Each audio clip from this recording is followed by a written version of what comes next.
If you want to understand how things are going in Iran and why it looks increasingly likely that the United States is going to lose this thing in every sense that matters, follow the oil money. Hi, Paul Krugman with another not very happy update. Sunday afternoon.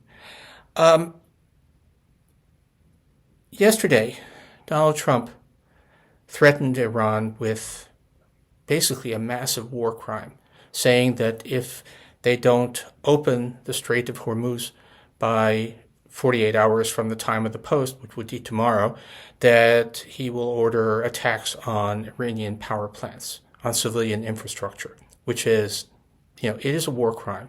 Not something that has never been done, not something that the United States has never done, but not something that you kind of just openly announce that we're going to try and terrorize you with this bombing campaign.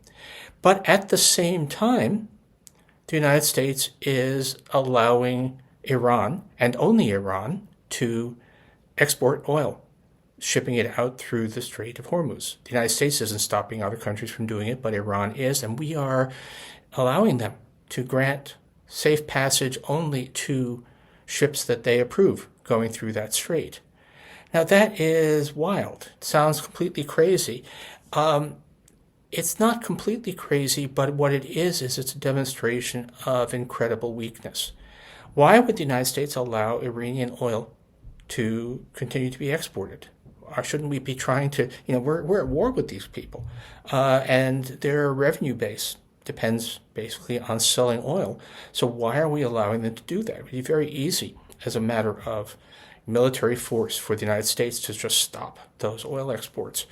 And the answer is that, the 2 million barrels a day or something like that Iran is managing to export are 2 million barrels a day of world oil supply.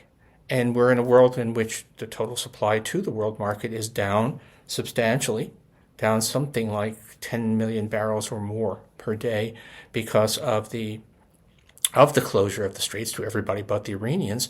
And the United States is afraid to worsen the shortage by stopping the Iranians from selling oil, presumably because the Trump administration is afraid of the political backlash from higher gas prices. It's already frantic about frantic enough to threaten war crimes in order to try and get oil flowing and gas prices down.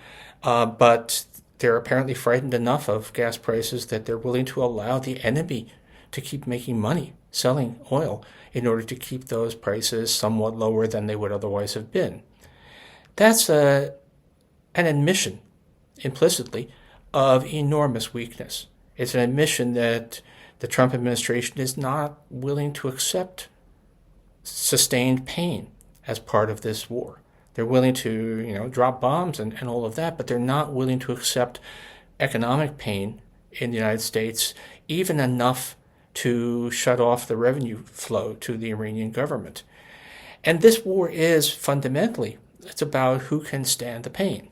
It's the United States, doing lots of damage to Iran, but the Iranian government seems to think it can handle that.